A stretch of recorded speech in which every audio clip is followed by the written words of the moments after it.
hereby pardoned.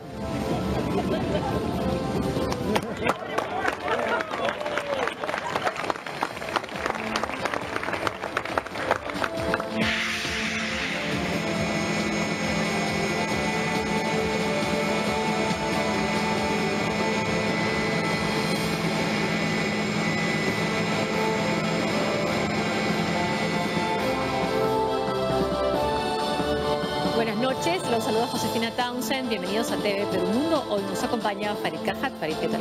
Buenas noches. Celebraciones y euforia han estallado en las calles de Zimbabue, en las calles de Tajarare, tras conocerse la renuncia de Robert Mugabe luego de varios días de una extraña crisis propiciada por el ejército que llegó a confinar al mandatario en su casa.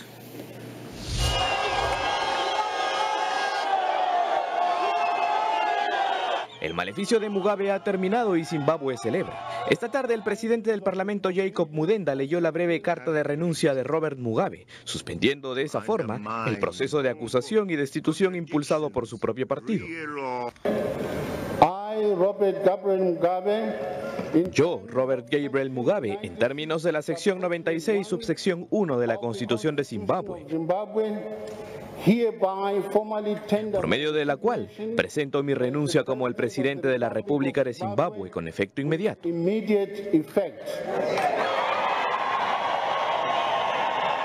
El entusiasmo de los zimbabuenses, que incluso se sacaron selfies con los militares que tomaron el control del gobierno hace 6 días, ha sido tan grande principalmente porque Mugabe estuvo al frente del país durante 37 años, además de la crisis económica y la ambición mostrada por la primera dama Grace, quien quería suceder a Mugabe y generar una especie de dinastía. Este es un momento muy importante, estamos tan emocionados que finalmente estamos despegando como país. Hemos luchado durante tanto tiempo, 37 años de falsedades, 37 años de dictadura. De pronto todo esto ha sido útil y debemos tener un nuevo comienzo. Horas antes del anuncio formal, la Unión Africana había pedido una transición pacífica del poder y señaló que la situación que vivía este país no era un golpe de Estado, sino una intervención militar. Quien ha asumido el liderazgo del partido oficialista es Emmerson Mnangagwa, el vicepresidente cuya destitución fue el detonante para la crisis política que terminó con la salida de Mugabe. Según esta agrupación, Mnangagwa tiene el respaldo para ser designado presidente interino. Amnistía Internacional ha recordado que Mugabe gobernó con violenta represión durante más de 30 años, provocando la desaparición, tortura y asesinato de miles de personas. En ese sentido, ha instado a los nuevos gobernantes a respetar los derechos humanos. Bueno, Mugabe fue un héroe de la liberación de su país y bueno, después se convirtió en un tirano y están celebrando así en las calles los habitantes de Zimbabue. ¿Tienen razones para tener esperanzas de un cambio? Es temprano para saberlo, pero por lo pronto esto sí fue un golpe de Estado y fue un golpe de Estado dado por una facción del régimen, que es la facción que acompañó a Mugabe durante esos 37 años de violaciones a los derechos humanos y de descalabro económico. Entonces, en principio yo no sería particularmente optimista. La teoría sobre transiciones a la democracia que surge en relación a casos en Europa y América Latina a fines de los 80s sugería que una variable clave para producir una transición a la democracia, ahí donde el régimen autoritario no es derrocado por la fuerza, es la división en la élite gobernante, o sea, en la coalición social y política que sostiene al régimen. La paradoja aquí es que lo que no logró la oposición, ni el descalabro económico, que era dividir a esa coalición de gobierno o coalición que sostiene un régimen autoritario, lo logró el propio Mugabe desde el gobierno al intentar convertir lo que era un autoritarismo institucionalizado en una dinastía personal. Y entonces sus propios aliados se tornaron en contra suya, pero la presunción que habría que tomar inicialmente es que se tornaron en contra de Mugabe para seguir con el statu quo, no para ir hacia la democracia necesariamente. Si estas divisiones dentro de la élite gobernante se acentúan, surge recién la posibilidad de que una de esas facciones sienta la necesidad o crea conveniente aliarse con la oposición y con sectores de la sociedad civil para consolidar el cambio político en una dirección más democrática. Ahora, pero eso está por verse. Que está debilitada además porque fue parte del gobierno de Mugabe también. Sí, Bueno, es que no se le permitió ganar las elecciones. Ganó la primera vuelta y no solo murieron 200 militantes del principal partido de oposición, sino que fue agredido su propio candidato a la presidencia. Y claro, entonces, finalmente se le ofreció una alianza de gobierno que aceptaron y de la que no salieron bien librados tampoco. Y también hay razones para ser suspicaces con lo que puede significar un gobierno de quien finalmente ha derrocado a Mugabe, ¿no? Sí, teniendo en cuenta que se le llama el cocodrilo. Sí, se dice que como un cocodrilo, que es un animal, digamos, muy lento en sus reacciones, espera hasta que llegue el momento indicado para dar su mordida. Pero que su mordida, como la de un cocodrilo, implica, digamos, es letal, o sea, tiene el poder de una presa hidráulica. Ahora, además de ser conocido Mugabe, bueno, por los años que ha estado en el poder, por su edad y por toda esta situación que se ha dado en este momento de este golpe, que dicen que no es golpe, ¿cuál es la importancia de Zimbabue en el África? A ver, no es un país de particular importancia, salvo que tiene características que son relativamente únicas. Junto con Sudáfrica, es el único país que no logra su independencia y en donde, si bien la potencia colonial se retira, la población de origen europeo sigue gobernando regímenes de minoría blanca en ambos, en la antigua Rodesia, actual Zimbabue, y en Sudáfrica. Eso establece cierta afinidad. Una de las ventajas, paradójicamente, es que sectores de la mayoría negra pudieron educarse bajo ese sistema.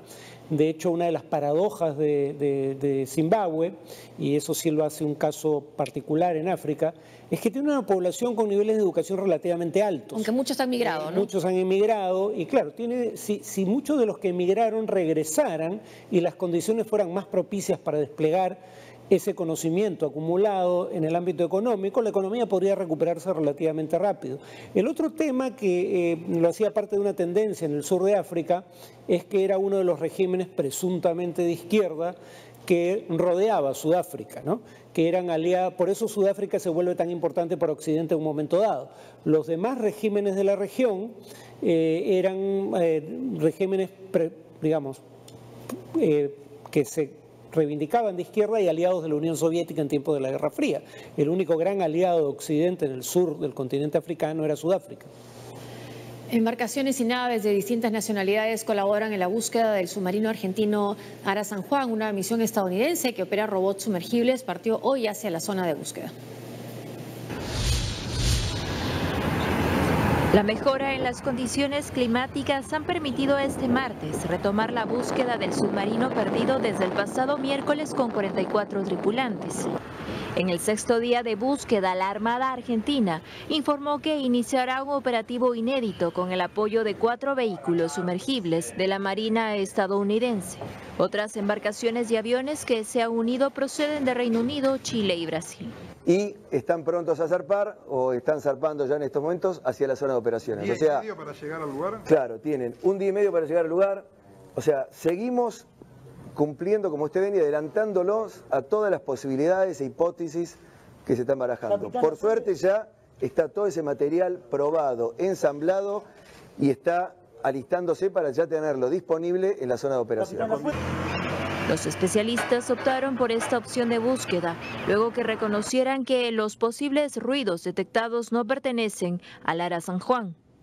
Durante la noche se halló una balsa vacía flotando en el océano y se notaron bengalas blancas a la distancia. Sin embargo, estas marcas no pertenecerían al submarino. Desde la base naval de Mar del Plata, los familiares de los desaparecidos no pierden la esperanza de ver a los suyos. Estamos esperanzados de que van a saber resolver y que van a venir. Estamos esperanzados de eso. Sí, hay momentos que nos quebramos, que lloramos, que zapateamos, que nos enojamos, pero después nos levantamos, pensamos que ellos están ahí y que vienen, que vienen. Hasta el momento las condiciones meteorológicas se presentaban con fuertes vientos y oleajes de hasta 8 metros de altura. Con la mejora del clima, también mejoran las condiciones de navegabilidad, por lo que los rescatistas esperan hacer un barrido del fondo marítimo a través de sondas multihaz y desde aeronaves.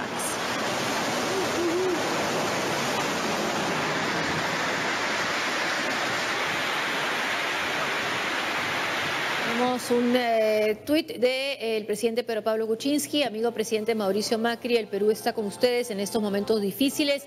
Ponemos a su disposición un Fokker 60 MPA para apoyar en las operaciones de búsqueda y rescate del submarino Ara San Juan. Nuestro corazón con los familiares y el pueblo argentino. Y tenemos también las últimas noticias que trae el diario Clarín de Buenos Aires sobre la situación de la búsqueda. La búsqueda del Ara San Juan, la esperanza no la perdemos, pero entramos en una etapa crítica, admite la Armada.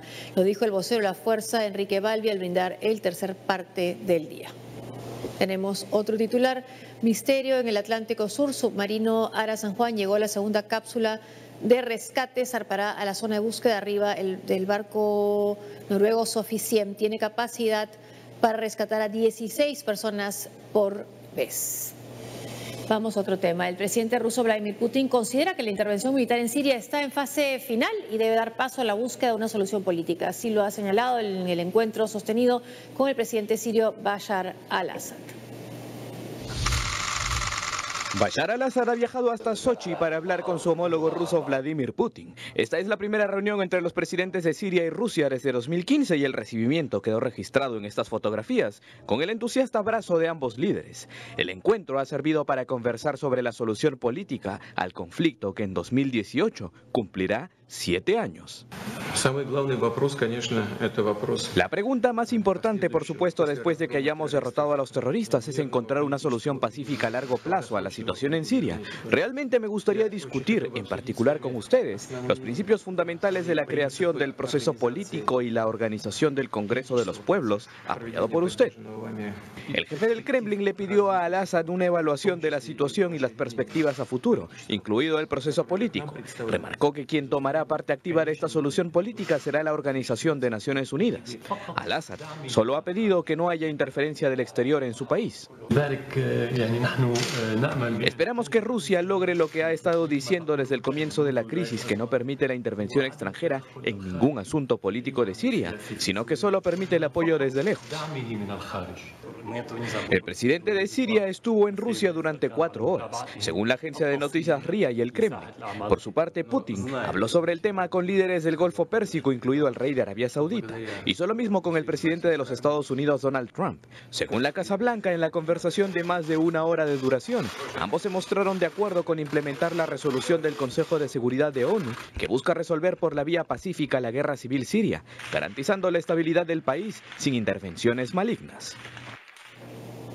Bueno, escuchamos que Bashar al-Assad dice que no va a permitir ninguna injerencia extranjera, pero ¿cómo se define entonces la participación rusa en el conflicto, que definió además la guerra? A ver, presumo que lo que argumentaría Bashar al-Assad es que finalmente será una cooperación de gobierno a gobierno que había sido solicitada por los canales oficiales.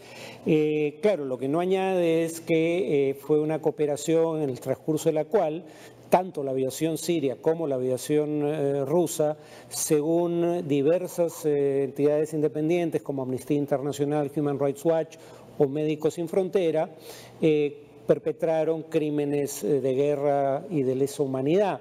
Y en segundo lugar, si bien la intervención de Rusia podría entenderse como una cooperación de Estado a Estado solicitada oficialmente, también intervinieron en favor del régimen grupos irregulares armados como Hezbollah o milicias iraníes.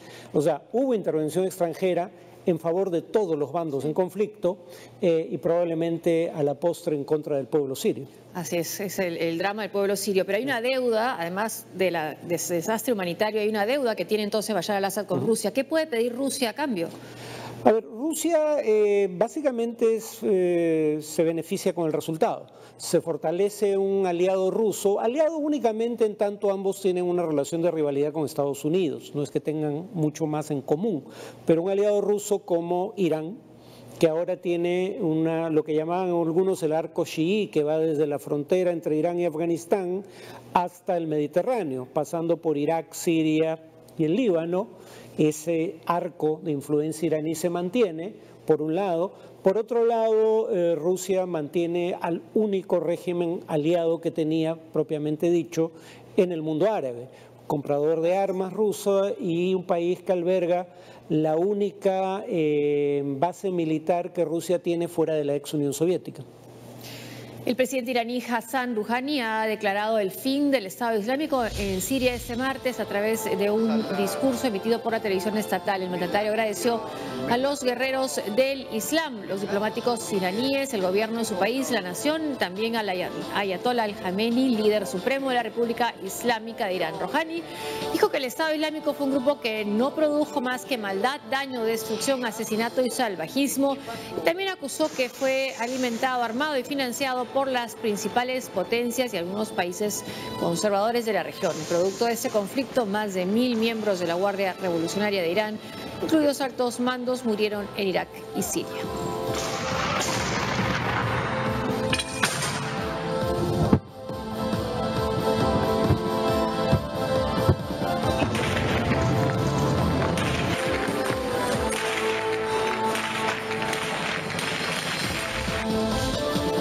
Al volver, denuncias de acoso sexual generan la caída de un ícono de la televisión estadounidense.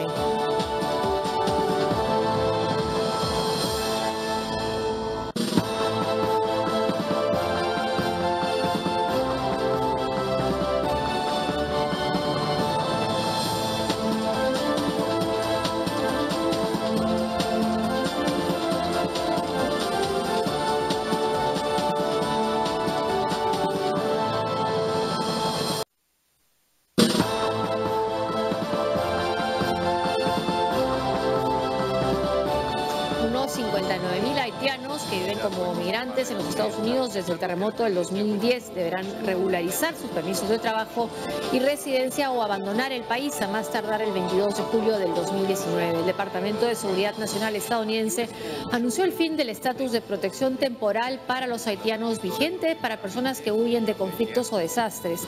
En mayo pasado, el entonces secretario de Seguridad Nacional, John Kelly, anunció la última prórroga de 18 meses para que los haitianos tuvieran tiempo de adaptarse a los cambios de la administración Trump.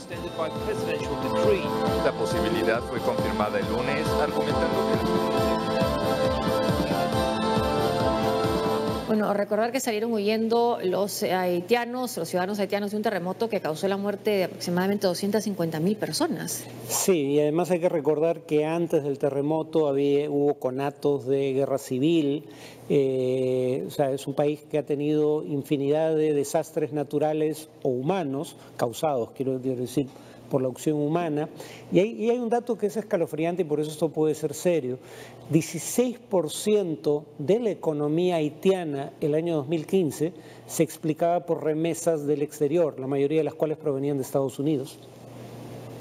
6 directivos de Citgo, filial en Estados Unidos de la petrolera estatal PDVSA, fueron detenidos por malversación de fondos públicos, asociación para delinquir y legitimación de capitales, entre otros delitos. Desde Caracas, el fiscal general de Venezuela, Tarek William Saab, informó que los arrestos se basan en la suscripción de contratos en condiciones desventajosas para Citgo, que opera en 3 refinerías en Illinois, Texas y Luisiana.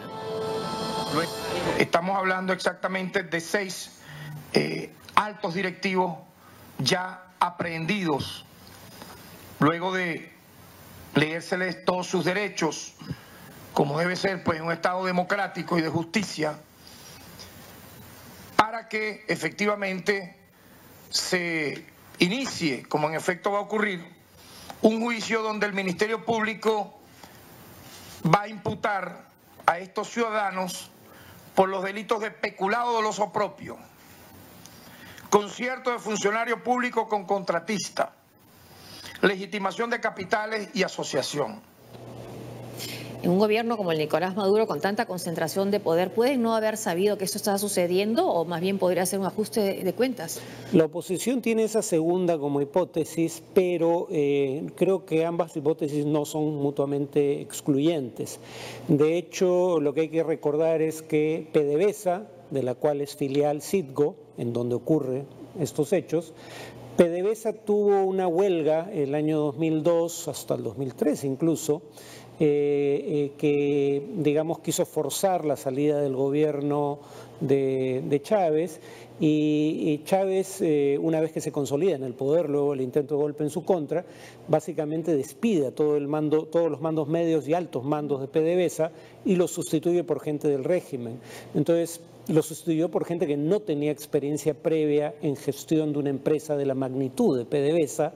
Entonces sí cabe dentro de lo posible que este tipo de negociaciones que no hacía propiamente PDVSA sino Citgo en Estados Unidos hubieran sido, digamos, hechas de manera inconsulta, o si fueron consultadas probablemente quienes las aprobaron no entendían lo que hacían. Tenemos también más información en el diario El Nacional de Venezuela, declaraciones de nuestro canciller del Perú. Si yo fuera venezolano no iría al diálogo. El gobierno del Perú es el líder del Grupo de Lima, los 12 países que articula presión internacional sobre Venezuela para buscar soluciones a la crisis en Venezuela. Repetimos, es el diario El Nacional, y esto lo ha dicho el canciller peruano Ricardo Luna este martes desde Washington. Yo no me siento tras reunirse con el secretario de Estado estadounidense Rex Tillerson. Él ha dicho: yo no me siento en condiciones de recomendar nada a la oposición, pero si yo fuera venezolano no iría al diálogo, dijo el jefe de la diplomacia peruana. Yo honestamente no creo que le corresponda a la Cancillería peruana tomar posición en las disputas internas de la oposición venezolana, pero bueno, es su opinión. En Nigeria, un atentado en una mezquita causó una masacre. Además, se conocen detalles del crimen del vicepresidente de Televisa y un escándalo sexual que ha propiciado la caída de él, que era un ícono de la cadena CBS, también de la cadena PBS. Tenemos los detalles. En Nigeria, decenas de personas que oraban en una mezquita en la región de Adamawa, al noreste del país, fueron sorprendidas por un atentado al empezar el día. El autor del ataque, un adolescente perteneciente al grupo terrorista Boko Haram, se filtró en la multitud y detonó el cinturón de explosivos que llevaba adherido al cuerpo. Al menos 50 personas murieron.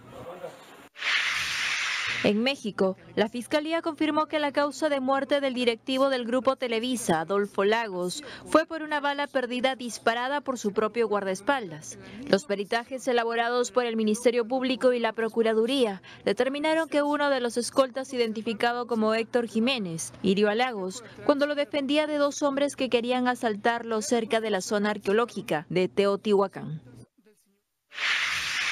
En Estados Unidos, las cadenas CBS y PBS despidieron al veterano periodista Charlie Rose luego que The Washington Post reportara las denuncias de 8 mujeres de entre 21 y 27 años por acoso sexual contra la estrella de televisión. CBS calificó extremadamente perturbador el comportamiento de Rose, mientras que PBS se mostró conmocionado por estas acusaciones. Charlie Rose llevaba décadas frente a las cámaras entrevistando a personajes de la talla de Vladimir Putin, Barack Obama y Bashar al-Assad. Por esa entrevista con Bashar al-Assad también ganó un premio Charlie Rose. Era la primera vez que el mandatario sirio hablaba con la televisión estadounidense y aceptó hacerlo con Charlie Rose. También entrevistó, como dijo la nota, al presidente Barack Obama. Tenía un programa en la televisión pública, ¿no? En PBS, y era un entrevistador bastante respetado, ¿no? Bueno, a diferencia de Harvey Weinstein, en cuyo caso era Vox Populi, que él era un depredador sexual, en el caso de Charlie Rose no había indicios en su conducta pública de que ese fuera el caso. Sin embargo, cuando ocurre todo esto, recién emerge información que indican que casi siempre hay un patrón. Hay gente que da a conocer lo que estaría ocurriendo y los directivos del medio o de la empresa en cuestión o del gobierno, no de la instancia gubernamental, no toman acción frente al caso, y esperan hasta que una mujer acosada o violentada por uno de estos individuos haga una denuncia pública.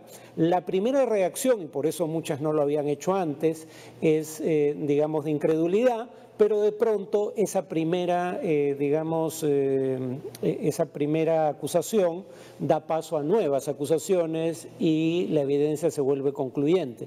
O sea, acá ha habido demasiada gente que miraba hacia otro lado para que esto pudiera llegar a este punto. Sí, sí, incluso relata una de las denunciantes que se lo dijo a la asistenta principal de Charlie Rose y le dijo, bueno, pero en verdad ese es Charlie siendo Charlie, ¿no? Ese tipo de actitudes las tiene él porque él es así, ¿no? Y lo que también señala esta información que ha salido a raíz de las denuncias es que él trabajaba, su programa era independiente dentro de los canales donde estaba, sobre todo en PBS, que es la cadena pública, entonces no había una oficina de recursos humanos donde poder quejarse, o sea, no habían vías para quejarse. Claro, pero en otros casos, más el tipo de los de Hollywood, habían presumiblemente pero esas vías, igual no se hacía nada, o si se hacía algo era tratar de resolver al margen de un juicio, ¿no? De un proceso judicial, pagando dinero para callar los testimonios. El presidente de Estados Unidos, Donald Trump, participó este martes en la ceremonia nacional de indulto del pavo de Acción de Gracias en el Jardín de Rosas de la Casa Blanca. Se trata de Wishbone y Drumstick, dos pavos que se unirán a la buena vida de los animalitos que indultó el presidente Barack Obama el año pasado. 36 pounds. No hay tiempo para más, hasta aquí la información internacional. Gracias por acompañarnos, gracias Farid, hasta mañana, buenas noches.